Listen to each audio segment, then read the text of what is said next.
বিসমিল্লাহির রহমানির রহিম। সম্মানিত প্রিয় বিনিয়োগকারী ভাই ও বোনেরা, আসসালামু আলাইকুম। শুভ সন্ধ্যা। আশা করি সকলেই শারীরিকভাবে সুস্থ আছেন এবং ভালো আছেন। মার্কেটের খুব চমকপ্রদ কিছু বিষয় আজকে উঠে এসেছে। আপনারা হয়তো আজকে বিষয়টি লক্ষ্য করেছেন।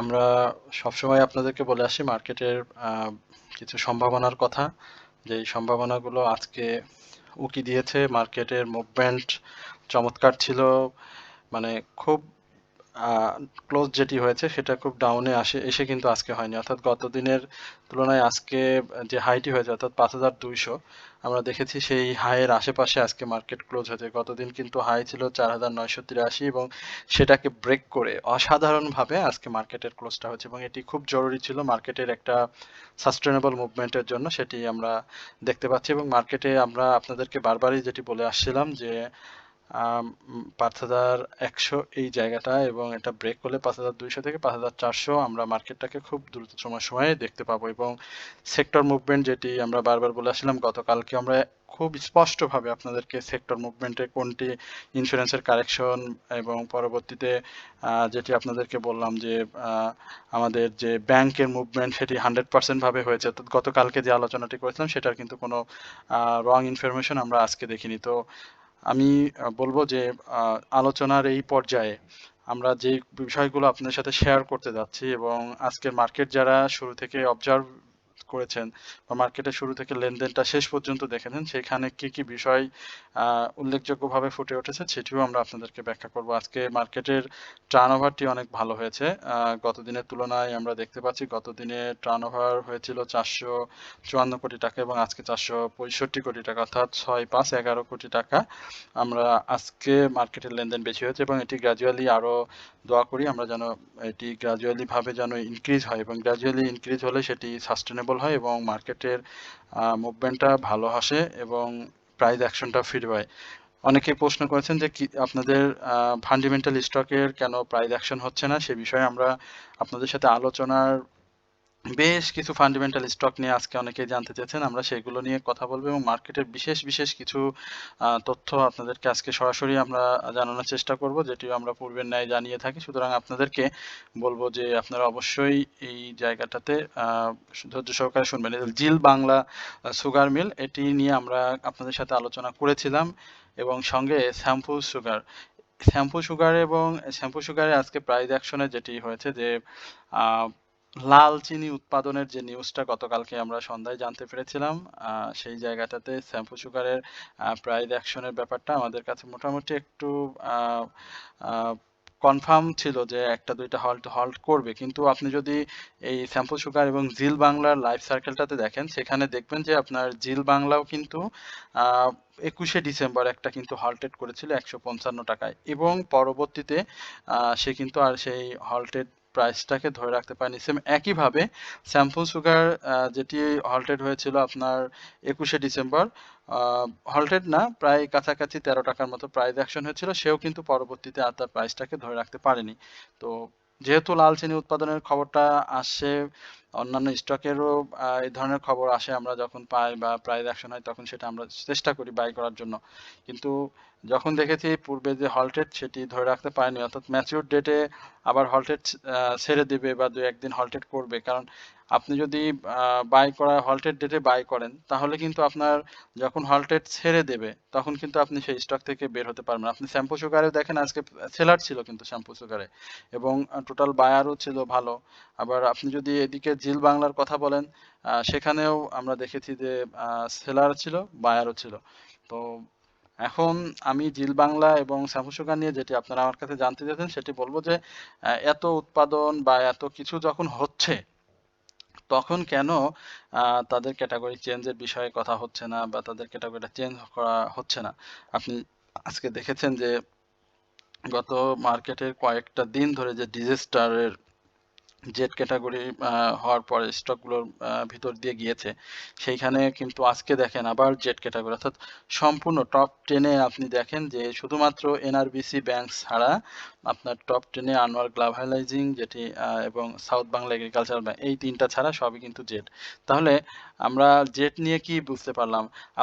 আপনারা আমার কাছে যখন জানতে চেয়েছিলেন যে এআইএল সম্পর্কে জানতে চেয়েছিলেন, আমি কিন্তু বলেছিলাম স্পষ্টভাবে বিথ হ্যাচারি সম্পর্কে বলেছিলাম যে কবে বায়ার আসবে, জেমিনি সি ফুড নিয়ে আপনাদেরকে বলেছিলাম যে কখন কি হবে, সেটা কিন্তু একদম কাটায় কাটায় মিলে গিয়েছে। তো সেই জায়গাতে আপনাদের এখন জেডের মুভমেন্টে কিছু প্রফিট আসবে আপনাদের। তো আবার যদি এটাকে যখন প্রফিটে চলে যাবে, বিনিয়োগকারী ইনভলভ হয়ে যাবে, তখন আবার একটা নিউজ সামনে চলে আসবে। তো সেই নিউজটা আবার আপনাদেরকে হয়তো প্রাইস মুভমেন্টের যে গ্রোটা থাকবে সেটা হয়তো আবার স্লো হয়ে যাবে। এই জন্য আমি জেডটাকে মানে পছন্দ করি, কিন্তু আমি জেডটাকে সবসময় বাই করার জন্য সাজেস্ট করি না। যে বেশ কিছু জেড কিন্তু সবসময় আপনাদের দেখবেন যে গেম চলমান থাকে, সে যার কারণে আপনাদের ওই যে একটি দুইটি স্টক জেড যদি থাকে পোর্টফোলিওতে, সেটা আপনি ধরে রাখবেন। নতুন করে জেডে অংশগ্রহণ করতে গেলে জেডের সংখ্যা বেড়ে যায়, পাশাপাশি মার্কেট পরিস্থিতি খারাপ হয়ে গেলে আর তখন ওই স্টকটি থেকে বের হয়ে যাওয়া যায় না। যার কারণে যাদের রিস্ক নেওয়ার ক্ষমতা থাকে বা মার্কেট পরিস্থিতি খুব ভালোভাবে অবজারভেশনের ক্ষমতা থাকে বা নিউজ কেন্দ্রিক বিনিয়োগ করে থাকেন অনেকেই, তাদের জন্য জেড ঠিক আছে। আদারওয়াইজ আমি বলবো যে সাধারণ বিনিয়োগকারী হিসেবে সবসময় জেডের এই দু তিনটা হল দেখে লোভে পড়ে জেডে চলে যাওয়া, এটা আপনাদের জন্য কখনোই ভালো হবে না। বাট আমরা যারা আলোচনা করি আপনাদের এই বিষয়টাতে আরো বেশি যেন সতর্ক করা যায়, সেটি ভালো। আমরা গতকালকে ব্যাংকের কথা বলেছিলাম সেক্টর বাই জ্ঞানার লিস্টে, সেখানে ব্যাংকের আজকে দেখতে পাচ্ছেন খুব চমৎকার ভাবে এসেছে, ইঞ্জিনিয়ারিং এসেছে, টেক্সটাইল এসেছে এবং ইন্স্যুরেন্স এসেছে। তো গতদিনও আমরা বলেছিলাম যে আজকে ব্যাংকটা উপরে উঠে চলে আসবে, ব্যাংক এসেছে, লাইফ সেক্টরটাও দেখতে পাচ্ছেন খুব চমৎকার ভাবে এসেছে। তো এই সেক্টরগুলো মূলত মুভমেন্ট থাকলে আপনার ইন্ডেক্স মুভমেন্ট খুব ভালো থাকে, পাশাপাশি আপনাদের কিছু স্টক রয়েছে যে স্টকগুলো মার্কেটের ইন্ডেক্সকে নিয়ন্ত্রণ করে, সেই স্টকগুলো যখনই মুভমেন্টে থাকে কিছুটা প্রাইস অ্যাকশন করে, সেদিন কিন্তু আর ইন্ডেক্স পড়ার ভাই থাকে না। তো আমরা এই জায়গাতে ক্যান্ডেলের খুব চমৎকার অবস্থান দেখতে পাচ্ছি, এবং এই জায়গাতে আপনাদের বলবো যে নেক্সট সময় যেটি রয়েছে, নেক্সটে আমাদের মার্কেটে যেটি 5091 এবং 5013, 5042, তো আমরা 5042-এর উপরে অবশ্যই একটা ক্লোজ দেখতে চাই, এবং সেখান থেকে ক্লোজ করে মার্কেট যেন সরি 5042 এবং 5093 এই জায়গাগুলোতে মার্কেট যেন 91 খুব দ্রুত ব্রেক করে, এবং এটা ব্রেক করার সঙ্গে সঙ্গে মার্কেট কিন্তু একটা স্পেস পেয়ে যাবে 5200 থেকে 5400 এই জায়গায় মুভ করার জন্য। তো বছরের শুরু থেকে এখন পর্যন্ত আমরা এই ডিসেম্বরে যে জায়গাতে মার্কেটটা শুরু করেছিলাম, আপনি যদি দেখেন যে আমরা ডিসেম্বরের এই শেষ কার্য দিবস যেখানে মার্কেটের ইন্ডেক্স ছিল 4000 ক্লোজ ছিল আর কি 4861, সেখান থেকে কিন্তু মার্কেটের মুভমেন্ট অলরেডি হয়ে গিয়েছে। আশা করি সময় বাড়ার সাথে সাথে মার্কেটের ইন্ডেক্স আরো ভালো মুভমেন্ট করবে, আরএসআই বাড়ার যথেষ্ট সুযোগ রয়েছে। সুতরাং সময় দিয়ে আপনারা থাকেন, আশা করি এখান থেকে আপনারা ভালো প্রফিট পাবেন। প্রিয় বিনিয়োগকারী ভাই ও বোনেরা, আপনাদের সকলকে সদয় অবগতি এবং আপনাদের যে জিজ্ঞাসা রয়েছে সেটি নিয়ে একটু কথা বলতে চাই। সেটি হচ্ছে যে আপনারা আমাদের অনারিয়াম সম্পর্কে জানতে চেয়েছিলেন যে আমরা আসলে কত টাকা অনারিয়াম নিই। আমরা বলবো যে আমরা 1000-এরও নিচে আপনাদের সাথে অনারিয়াম নিয়ে থাকি। সুতরাং অনারিয়াম নিয়ে অনেকের জিজ্ঞাসাতে কত অনারিয়াম নিয়ে থাকি, সেটা আপনারা আমাদের কাছে ফোন করলে জানতে পারবেন আমরা কত অনারিয়াম আপনাদের কাছ থেকে নিয়ে থাকি। আর আপনাদের যে সেবাটি দিই সেটা বারবারই বলা হয়, তারপরে অনেকেই হয়তো কমেন্টস পড়ে আমাদের কাছে মেসেজ করেন, যেটি আবারও আমাদেরকে লিখতে হয়। সেজন্য আমি আপনাদেরকে বলবো একটু আপনারা আমাদের যে ইটি রয়েছে সেটি ভালো করে পড়ে আমাদেরকে নক করুন, বা আমাদের চ্যানেলের যে আলোচনা রয়েছে সেটি আপনারা একটু শুনলে আরো বিস্তারিতভাবে জানতে পারবেন। আমরা আপনাদের পোর্টফোলিও ম্যানেজমেন্ট করি, মার্কেট ইনসাইডার যে নিউজগুলো থাকে সেগুলো সরবরাহ করি, সাথে 3টি স্টকের সমন্বয়ে একটি ওয়াচ লিস্ট দিয়ে থাকি এবং সেই ওয়াচ লিস্টে বাই সেলের সহযোগিতা, পূর্বের স্টক যেগুলো রয়েছে পোর্টফোলিওতে সেটা থেকে কিভাবে প্রফিট নেওয়া যায়, অ্যাডজাস্টমেন্ট করা যায়, এই ব্যাপারে আপনাদেরকে সার্বিকভাবে আমরা সহযোগিতা করি এবং আপনাদের ব্যক্তিগত অ্যানালাইসিস যদি থাকে সেটিও আমরা আপনাদের সাথে শেয়ার করে থাকি। প্রিয় বিনিয়োগকারী ভাই বোনেরা, এটা আমরা আপনাদের আমাদের পরিশ্রমের সম্মানই বলতে পারেন। আমরা আপনাদের সাথে এই কাজটুকু করে বিধায় আপনাদেরকে এই অনারিয়ামটা দিতে হয়। তো আশা করি এটা দিয়ে আপনারা আমাদের যে নাম্বারটি রয়েছে সেখানে আমাদের সাথে যোগাযোগ করে এই ব্যাপারে আরো বিস্তারিত জানবেন। ফোন করে, মেসেজ করে আপনারা জানতে পারলে আপনারা অবশ্যই আমাদের সাথে চেষ্টা করবেন সম্পৃক্ত হওয়ার। আমরা আর বেশি দিন বাকি নেই ঈদের। আমরা জানুয়ারিতে অলরেডি প্রবেশ করেছি, ফেব্রুয়ারি রমজান মাস, তো সেই সম্পর্কেও আপনাদের সাথে কাজ করছি ব্যক্তিগতভাবে। যারা পোর্টফোলিও আমাদের সাথে শেয়ার করে পোর্টফোলিও ম্যানেজমেন্টটা নিয়ে কাজ করতে চান, শুধুমাত্র পোর্টফোলিও নিয়ে আমরা কাজ করছি, বছর চুক্তিতে, মাস চুক্তিতে, যেভাবে চান সেভাবে। সুতরাং এ ব্যাপারে আপনারা শুনবেন আরো, তাহলে জানতে পারবেন। বিথেচারি নিয়ে আমরা পূর্বে বলেছিলাম, বিথেচারি আজকে আলহামদুলিল্লাহ প্রাইস অ্যাকশনে ফিরেছে। এই জায়গাতে বিথেচারির আমি মনে করি যে 42 টাকা পূর্বে এইখানে সেল প্রেশার বিথেচারিতে আসবে না। তো যারা বিথেচারিতে রয়েছেন আমি বলবো যে 42 টাকার এই জায়গাটাতে আপনারা অবশ্যই প্রফিট টেকিং এর জন্য তৈরি হন এবং এই জায়গাটাতে সেল প্রেশার ক্রিয়েট হবে এবং সেই জায়গাগুলো আস্তে আস্তে সময়ের সাথে সাথে 20,000 যদি ব্রেক করতে পারে তাহলে ভালো করবে এবং 42 থেকে 47 এই জায়গাটাতেও আমরা 20,000-কে খুব তাড়াতাড়ি দেখতে পাবো। তবে আমার আলোচনা শুনে আপনি বাই করবেন না, যেহেতু ক্যাটাগরি চেঞ্জ হয়েছে, বাট অন্যান্য যে বিষয়গুলো রয়েছে 20,000-এর, আপনি যদি কোয়ার্টারলি ইপিএস এর কথা বলেন, থার্ড কোয়ার্টার ইপিএসটা এই বছরে তারা বোর্ড মিটিং করতে পারেনি, বাট পি রেশিও বলেন, ইপিএস বলেন, ন্যাপ বলেন, সব কিছুই চমৎকার রয়েছে এই বিথেচারি। সুতরাং যে কোনো মুহূর্তে যদি ক্যাটাগরি, এর আগেও কিন্তু বিথেচারি ক্যাটাগরি চেঞ্জ হয়েছিল আপনারা জানেন, তখন কিন্তু বিথেচারির প্রাইস ছিল 74, সেখান থেকে বিথেচারি বেশ ডাউনে চলে আসে এবং সেই ডাউন ট্রেন্ড থেকে কিন্তু বিথেচারি আবার ব্যাক করে কিন্তু হাই করে 121, সেটাও আপনারা হয়তো 126, সেটাও আপনারা হয়তো জানেন। তো ক্যাটাগরি চেঞ্জ হলে কিন্তু একটা মুভমেন্টের বেশ বড়সড় চাপ থাকে, সেই চাপটা ভালো হয় বিনিয়োগকারীদের জন্য প্রফিট টেকিং এ। সুতরাং আমরা এই জায়গাতে বিছাচারি নিয়ে কাজ করতে পারি। যাদের আগ্রহ রয়েছে তারা বিছাচারিটা দেখতে পারেন। হিস্টোগ্রামের বারে সেল সিগন্যাল রয়েছে, বাট সেটিও হয়তো আমরা সময়ের সাথে সাথে এটি বের হয়ে আসবে বিছাচারি। আচ্ছা, একটা বড় স্টক নিয়ে কথা বলি, জিকিউ বলপেন। খুব পছন্দের একটি স্টক। আমরা বেশ কিছু স্টক নিয়ে আজকে কথা বলবো। জিকিউ বলপেনের আমি টার্গেট করেছিলাম যে আসলে 515-র উপরে না হলেও অন্তত 517, 18, 15-র উপরেই একটা ক্লোজ প্রত্যাশা করেছিলাম জিকিউ বলপেনের, বাট জিকিউ বলপেন সেই জায়গাটাতে ক্লোজ করতে পারেনি। আপনি যদি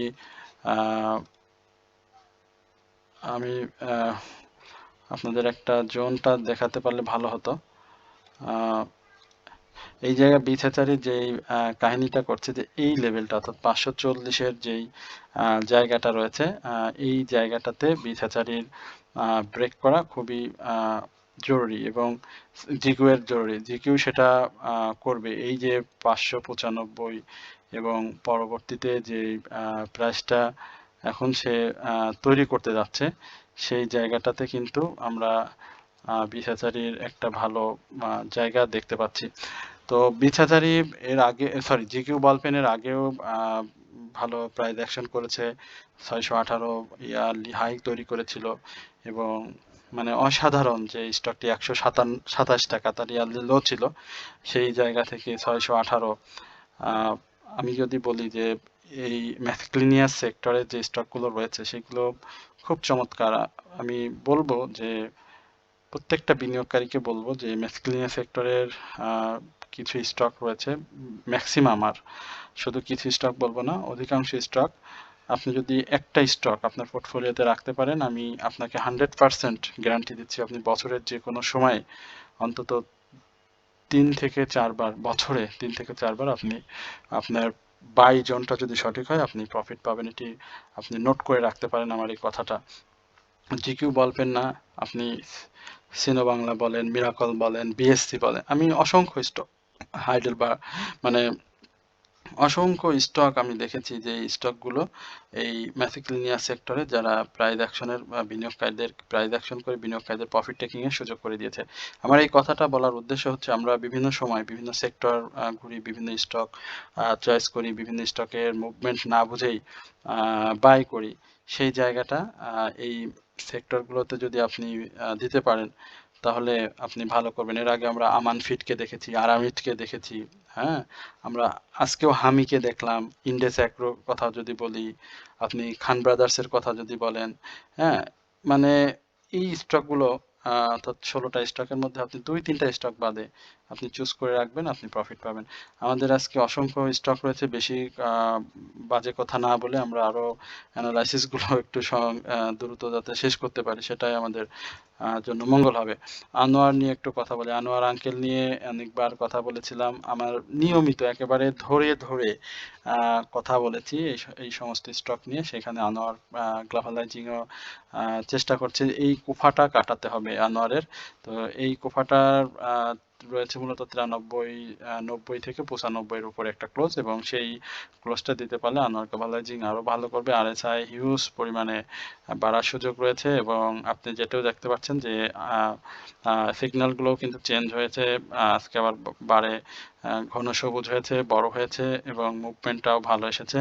তো ভলিউমটা গ্র্যাজুয়ালি ধরে রাখার চেষ্টা করছে। আনইউজুয়াল ভলিউম এখানে নেই এবং এই ভলিউমগুলোতেই মূলত ভলিউম করেই কিন্তু সে প্রাইস অ্যাকশনটা করে এবং সেই প্রাইস অ্যাকশনটাতে আমি বলব যে এখনো আনোয়ার গ্লোবালাইজিং এর হিউজ পরিমাণ অপরচুনিটি রয়েছে আগামী দিনে বিনিয়োগকারীদের প্রফিট টেকিং এর সুযোগ করে দেওয়া। সুতরাং আপনারা এই জায়গাটাতে অবশ্যই আনোয়ার গ্লোবালাইজিং এ নজর রাখবেন। আমাদের আরো স্টক রয়েছে সমতা লেদার। আমার কমন স্টক, আমার সমতা নিয়ে অনেকেই বারবার বলেন যে সমতার নিয়ে আপনি কি দেখেছেন? সমতার মধ্যে যে কি দেখেছি সেটা পরে বুঝবেন। সমতার মধ্যে কি আছে না আছে সেটা আরো পরে বুঝতে হবে আপনাদেরকে।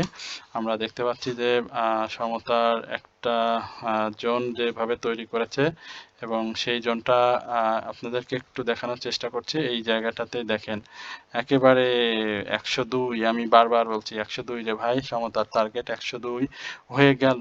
মানে আপনি যদি কালকে দেখেন তাহলে 100, দেন তারপরে যদি একটা হল্ট প্রত্যাশা করছি সমতার এবং সেই হল্টটা যদি করে ফেলে এবং ১০২ যদি ক্রস করে ১১০ তো হামেশাই যাবে এবং সেটা ক্রস করলে স্যার ইয়ারলি ব্রেক করার চেষ্টা করবে। ইয়ারলি ব্রেকে সে টাচ করার পরে সে আরো নতুনত্ব গন্তব্য নিয়ে আমাদের সামনে হাজির হবে। আরএসআই ভালো রয়েছে, ভলিউমটা ড্রাই ভলিউমের চেষ্টা করছে প্রাইসটা ধরে রাখার এবং প্রাইসটা আশা করি যে আগামী দিনেও ইনক্রিজ করবে এবং আগামী দিনে এই সমতল লেদারে কিন্তু সেল প্রেশারটাও থাকবে। তো সেটাও মাথায় রাখতে হবে। সেল প্রেশার দেখে ভয় পেয়ে আনোয়ার থেকে বের হয়ে যাওয়াটা সেটাও একটা বোকামি হবে। তবে বাই সেলের মধ্যে থাকবেন। এরপর দেশ গার্মেন্টস নিয়ে কথা বলবো। দেশ গার্মেন্টস এর ইনসাইড ডাউন ট্রেন্ড অব্যাহত রয়েছে এবং এই জায়গাটাতে সাপোর্ট চেষ্টা করছে। আমরা বলেছিলাম যে ব্রেকটা খুব প্রয়োজন। এই জায়গাতে আসলে ব্রেকটা হয়নি। এই ব্রেকটা যেটি বলছিলাম যে ১২৩ টাকার উপরে একটা ক্লোজ করতে পারলে আমরা ১৩২ থেকে ১৩৫-৩৬ এই লেভেলে দেখবো, সেটা হচ্ছে না। তো একই সঙ্গে নতুন করে দেশ গার্মেন্টস সেল সিগন্যালেও প্রবেশ করেছে। তো এই জায়গাটাতে আমি মনে করি যে যারা দেশ গার্মেন্টস দেখেন সেখানে ১১০ টাকা থেকে ১১১ টাকার এই সাপোর্টটা খুব ভালো হবে। এরপরে আমরা আজকে বেশি লো পেইড স্টকের সংখ্যা বেশি। অ্যাপেক্স ফুড নিয়ে কথা বলতে হবে যে সেম ভাবে রয়েছে। এই জায়গাটাতে সাপোর্টের চরম সীমা অবস্থান করছে, অর্থাৎ খুব চমৎকার সাপোর্টে রয়েছে। সেই সাপোর্টটাকে ধরে রাখতে পারলে খুবই ভালো হবে, অর্থাৎ ২৩৫-এ যদি কেউ এন্ট্রি নিতে চান ডেফিনেটলি সেটা ভালো। বাট ২৩৫ যদি সে ভেঙে ফেলে তাহলে আমার সম্ভাব্য গন্তব্য যেটি সেটা ২২৯ এই লেভেলে। তো আশা করি আপনারা এই বিষয়টা মাথায় রাখবেন। এরপরে আমরা সিমটেক্স নিয়ে একটু আলোচনা করব। সিমটেক্স নিয়ে অনেকের জিজ্ঞাসা রয়েছে। সিমটেক্স দেখেন ভলিউম করছে, অসাধারণ কিন্তু ভলিউম করছে, অর্থাৎ সিমটেক্স যেই সাপোর্টটাকে এই জায়গাটাতে এই যে এইগুলো আপনাদেরকে বুঝতে হবে। এই জায়গায় এবং এই জায়গাটা দেখেন তো সেম অবস্থাতে রয়েছে এবং এই জায়গা থেকে আমরা এই জায়গাতে দেখেছিলাম সিমটেক্সকে। তো সিমটেক্সের জন্য এই জোনটা খুব ইম্পর্টেন্ট, এবং না হলে 20 টাকা 50 পয়সা এই লেভেলে সিমটেক্স নেমে আসবে। বাই সিগন্যাল রয়েছে, বাট আরএসআই একেবারে কম, আর ডাউনে চলে এসেছে, বায়ার আছে মোটামুটি ভালোই। হিস্টোগ্রামের বারটা সবুজ হয়েছে, আশা করি এখান থেকে আরও সময়ের সাথে সাথে সিমটেক্স ভালো করবে। তো ভিডিও বিনিয়োগকারীদের আমি বলবো যে সিমটেক্সটা আপনারা দেখতে পারেন। আমার খুব পছন্দের আরেকটি স্টক রহিম টেক্সট, এটা নিয়ে কথা বলেছিলাম। রহিম টেক্সট এমন হয় যে আমি হাতে পায়ে ধরে আপনাদেরকে হয়তো বাই করতে বাধ্য করি, এরকম একটা অবস্থা হয়েছে কয়েকজনের। তো সেই জায়গাতে রহিম টেক্সটটা খুব চমৎকার করছে। রহিম টেক্সের ক্যান্ডেলগুলো একটু দুর্বল হয়ে এসেছে, বাট পাবলিক হোল্ডিং শেয়ার সংখ্যা খুবই কম, যার কারণে অপরচুনিটি এখনও রয়েছে। বাট রহিম টেক্স থেকে প্রফিট নেওয়াটা সব থেকে বুদ্ধিমানের কাজ হবে। যদি কেউ প্রফিট নিতে চান তাহলে রহিম টেক্স থেকে প্রফিটটা নিয়ে নিন, দেন তারপরে আবারও আমরা হয়তো ছোট ছোট দু একটি কারেকশন দেখে আবার রহিম টেক্সের একটা রোল প্লে হতে দেখব। এরপরে আমরা আপনাদের সাথে আরও বেশ কিছু স্টক নিয়ে অ্যানালাইসিস করতে চাই। আশা করি সেই পর্যন্ত আপনারা আমার সঙ্গে থাকবেন, এবং আপনাদেরকে সবাইকে বলবো যারা এখনও আমাদের অনারিয়ামের ব্যাপারটি এবং আমাদের সেবা সম্পর্কে এখনও জানেন না, তারা অবশ্যই আমাদের কমেন্ট সেকশনের নাম্বার নিয়ে আমাদের সাথে যোগাযোগ করবেন, এবং আমরা সামান্য অনারিয়ামের মাধ্যমে আপনাদেরকে পোর্টফোলিও ম্যানেজমেন্ট এবং বাই সেলের সহযোগিতা সহ মার্কেটের বিভিন্ন নিউজ দিয়ে আপনাদেরকে সহযোগিতা করছি। সুতরাং আপনারা সকলেই চেষ্টা করবেন আমাদের সাথে সংযুক্ত হওয়ার। আশা করি আমাদের সামনে যে সময়গুলো আসছে আমরা এটি ভালোভাবেই ফেস করতে পারবো এবং একটা ভালো সময় পার করব। তো এই হচ্ছে মূলত আমাদের যে বার্তা, সেটি আপনাদেরকে পৌঁছে দেয়া। আশা করি আপনারা এই জায়গাগুলোতে সময় দিয়ে আমাদের সাথে থাকবেন। আমরা এরপরে মন্য ফ্যাব্রিক্স নিয়ে একটু কথা বলতে চাই। আমার মন্য ফ্যাব্রিক্স এর কি অবস্থা দেখে আসি। মন্য ফ্যাব্রিক্স, মন্য সিরামিক্স, এখানে চমৎকারভাবে রয়েছে সাইডওয়েজ মুভমেন্ট, বাট 20 টাকা 30 পয়সা এই জায়গাতে আসার একটা সম্ভাবনা রয়েছে মন্য ফ্যাব্রিক্স। আশা করি তারপরে আবার স্টকটি ঘুরে যাবে। বর্তমান পরিস্থিতি যদি বলি সেক্ষেত্রে মন্য ফ্যাব্রিক্সের অবস্থা ভালো। এরপরে আমাদের ব্যাংক সম্পর্কে অনেকের জিজ্ঞাসা ছিল। আমার প্রিয় ব্যাংকটা কোনটা জানেন তো আপনারা? না, সিটি ব্যাংক। আমরা সিটি ব্যাংক নিয়ে দেখি। সিটি ব্যাংক আজকে মানে টপ ভলিউমে ছিল, 70 পয়সা প্রাইস অ্যাকশন করেছে, আর একটু বাড়বে সিটি ব্যাংক। সেই জায়গাটাতে যদি আমরা একটু দেখি, এই যে জোনটা দেখতে পাচ্ছেন, এই জায়গাতে আমরা 26 টাকা 40 পয়সার আশেপাশে সিটি ব্যাংককে আগামী দিনে হয়তো দেখব, এবং এই জায়গাতেও একটা sell pressure Citi bank face করবে। ইতিমধ্যে সে বিভিন্ন সেল প্রেশার সে ফেস করেছে, এবং তার যে গন্তব্য সেটি অব্যাহত রেখেছে। এরপরে আমাদের আরেকটি ব্যাংক ছিল উত্তরা ব্যাংক, সেটা না বললেই না। আমি যে 10টি ব্যাংক নিয়ে কথা বলি, দেখেন সেই ব্যাংকগুলোর কি অবস্থা। উত্তরা ব্যাংক, অর্থাৎ আমার যে বিনিয়োগকারী বা আমার সাথে যারা রয়েছেন প্রত্যেকের পকেটে ভাই ব্যাংক রয়েছে। সুতরাং আমরা তো ব্যাংক নিয়ে একটু আশাবাদী হবই। এই জায়গাতে ইয়ারলি হাই টাচ করবে ইনশাল্লাহ। আগামী দিনে আমরা চেষ্টা দেখব, এবং সেটা ব্যাংক সেক্টরের মুভমেন্টের উপর ডিপেন্ড করে। সেক্টর যদি তার গন্তব্য হারিয়ে না ফেলে এই মুহূর্তে, তাহলে এই স্টকগুলো অবশ্যই ভালো করবে। আচ্ছা, সায়াম কটন নিয়ে জানতে চাইছেন, সায়াম কটনটা নিয়ে একটু বলি। সায়াম কটনের বলছিলাম যে 20 টাকা 20 পয়সা ক্লোজ করতে হবে, করতেছিল গতকালকে, চেষ্টা করেছিল, সরি 20 টাকা, হ্যাঁ 20 টাকা 20 পয়সা ক্লোজ করতে হবে, চেষ্টা করেছিল, হয়নি। হাইও করেছিল 20 টাকা 50 পয়সা। তো স্বাভাবিকভাবেই কথা এবং কাজের মিল রয়েছে, তো হতেই হবে। আশা করি এই জায়গাটাও আপনারা বুঝতে পেরেছেন। প্রিয় বিনিয়োগকারী ভাই বোনেরা, আমরা আপনাদের সাথে 10টি স্টক নিয়ে কথা বলি। আমরা নেগেটিভ ট্রেন্ডের কিছু স্টক নিয়ে আপনাদেরকে একটু আশার গল্প শোনাই, কি বলেন? যে স্টকগুলো নেগেটিভ হয়েছে সেই স্টকগুলো আগামী দিনগুলোতে কেমন করতে পারে। বিশেষ করে আমরা যদি আপনাদেরকে এমবি ফার্মার কথা বলি, এমবি ফার্মার একটা কথা বলবো, ওরিয়ন ইনফিউশন, এটা নিয়ে এমবি ফার্মা চমৎকার জায়গায় রয়েছে। যাদের কাছে টাকা রয়েছে বাই করতে পারেন এমবি ফার্মা। 300-683 এই লেভেলটা খুব শক্ত সাপোর্ট। আশা করি এই সাপোর্টে আগেই স্টকটি ঘুরে যাবে, এমবি ফার্মা নতুন হাই করবে এবং আরও ভালো করবে। প্রাথমিক গন্তব্য 760 টাকার উপরে হয়ে যাবে। সময় বাড়ার সাথে সাথে ছোট ছোট ব্রেকগুলো ভেঙে ফেললে, বিশেষ করে 709 ব্রেক করতে পারলেই চলে যাবে 760 এই লেভেলে। আশা করছি সেটা করবে। এরপরে আমরা আরও বেশ কিছু স্টক আপনাদের রয়েছে, সেই স্টক নিয়ে আসলে এত রহিমা ফুড নিয়ে কথা বলতে বলেছিলেন, রহিমা ফুডের সম্ভাবনা রয়েছে, সমস্যা নাই। তমিজুদ্দিন ট্যাক্স কারেকশনে রয়েছে, কারেকশনগুলো শেষ করুক, আশা করি সে ভালো করবে। তো প্রিয় বিনিয়োগকারী ভাই বোনেরা, আজ বেশি আর কথা বাড়াচ্ছি না। অনেক কথা হলো, অনেক আড্ডা হবে ইন ফিউচারে যারা আমার সাথে রয়েছেন। এবং আপনারা জানেন যে পুঁজিবাজারের যে 10টি প্রতিষ্ঠান তালিকাভুক্ত প্রতিষ্ঠান, তারা আজকে বৈঠকে বসেছেন। আমাদের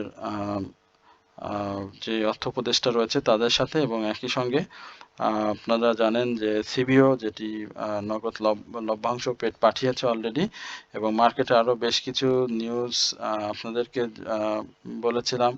সেই নিউজগুলো আপনারা অবশ্যই আমার কাছ থেকে আগেই জানেছেন, এবং আমি আপনাদেরকে সেটিও আপনাদের হোয়াটসঅ্যাপে ব্যক্তিগতভাবেই দিয়েছি। আমি অল ইন ইনফিউশনের কথা বললাম, যেটি great movement with significant volume সহ আমরা সামনে দেখতে পাবো। তো অল ইনফিউশনের প্রতি আমাদের অফুরন্ত ভালোবাসা, যেন এটি তার গন্তব্যটা ঠিক রাখে। এবং লভেলো যেটি শীতে ভালোই জমলো, আশা করা যায় যে এটি 3075 এই টার্গেটটা ফিল আপ করবে। অনেক স্টক নিয়ে কথা বলা, হিউজ স্টকের অনুরোধ, আশা করি সেই জায়গাগুলো আপনারা দেখবেন, এবং অনারিয়ামের মাধ্যমে আমাদের সাথে সম্পৃক্ত হয়ে আপনাদের যেই জায়গাটি বিনিয়োগ সম্পর্কে জিজ্ঞাসা রয়েছে সেটি আমাদের কাছ থেকে জেনে নেবেন। সকলে ভালো থাকবেন, সুস্থ থাকবেন, এই প্রত্যাশায় আজকের আলোচনা এখানে শেষ করছি। আসসালামু আলাইকুম ওয়া রাহমাতুল্লাহি ওয়া বারাকাতুহু।